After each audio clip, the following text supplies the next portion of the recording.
आज के एपिसोड में अनुपमा और पराग एक दूसरे को देख नहीं पाते। गौतम फोन कॉल अटेंड करते हुए पराग को रजनी से मिलने भेज देता है।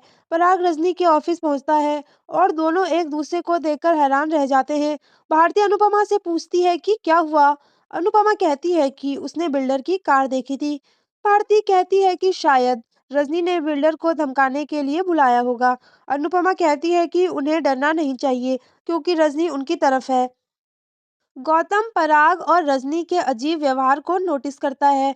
रजनी का मैनेजर गौतम से पूछता है कि अगर वह 50% शेयर के लिए तैयार है तो आगे की बात की जा सकती है। गौतम सोचता है कि शायद पराग ये ऑफर नहीं सुना। उसे शक होता है जो पराग कभी घमंड से भरा रहता था वह रजनी के सामने चुप क्यों है। रजनी फैसला देने को कहती है वरना वे निकल जाएंगे। गौतम कहता है कि पराग कभी राजी नहीं होगा क्योंकि उसका सपना है कि अनुपमा को चौल से निकाल दे। लेकिन हैरानी की बात, पराग रजनी के साथ डील मान लेता है। फिर वह रजनी से प्राइवेट में बात करने का फैसला करता है। इधर अनुपमा और डांस रानियां फैशन शो की तैयारी करने में लगी हैं। परी चौंक जाती है जब वह एक लड़की को उसकी डिजाइन की हुई ड्रेस पहनते देखती है। लड़की की माँ सबको घर बुलाती है। ईशानी को ताना मारती है कि अगर वह डिजाइनर ना बन पाए तो चॉल में लेटरिंग की दुकान खोल सकती है।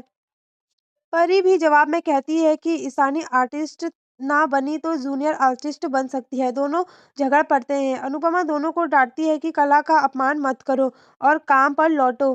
पारितोष बार बार कॉल करता है। अनुपमा परी से पूछती है कि वह इतना क्यों कॉल कर रहा है। परी कहती है कि पापा उसका ब्रेन वॉश करते रहते हैं। अनुपमा उससे बात करने का फैसला करती है। पराग रजनी से पूछता है कि वह पॉलिटिशियन कैसे बनी। रजनी पूछती है क्या उसे लगा था कि उसके छोड़ देने के बाद वह टूट जाएगी। पराग मानता है कि उसने रजनी के साथ गलत किया था जब वह यूएसए चला गया था। रजनी कहती है कि दुनिया में पराग जैसे लोग भी हैं और रघुवीर देसाई जैसे भी जो औरतों का साथ देते हैं। पराग कहता है कि उसने लौटकर उसे संपर्क करने की कोशिश की। तभी गौतम आ जाता है और रजनी भावुक हो जाती है। अनुपमा पारितोष से पूछती है कि वह बार बार क्यों कॉल कर रहा है। पारितोष कहता है कि उसे परी से बात करनी है। अनुपमा पूछती है कि उसे इतनी जल्दी क्यों है। परी और राजा को तलाक दिलाने की। इधर अंश अपने प्रोडक्ट की अच्छी बिक्री से खुश है। वह लीला से पूछता है कि वह खुश क्यों नहीं। लीला अपनी पिछली परेशानियों को याद करके चिंतित है। राही और प्रेम अनुपमा से मिलने का फैसला करते हैं। बाद में अनुपमा फैशन शो की तैयारी कर रही होती है। सरिता कहती है कि उसे डर है कि वह स्टेज पर गिर जाएगी। अनुपमा सबको पॉजिटिव रहने को कहती है। ईशानी ताना मारती है कि अगर पॉजिटिविटी से सब ठीक होता तो दुनिया के भिखारी करोड़पति होते। भारती और जसप्रीत उससे जवाब देती हैं। अनुपमा कहती है कि भगवान सब ठीक करेगा। प्रेम और राही अनुपमा को सरप्राइज देने पहुंचते हैं।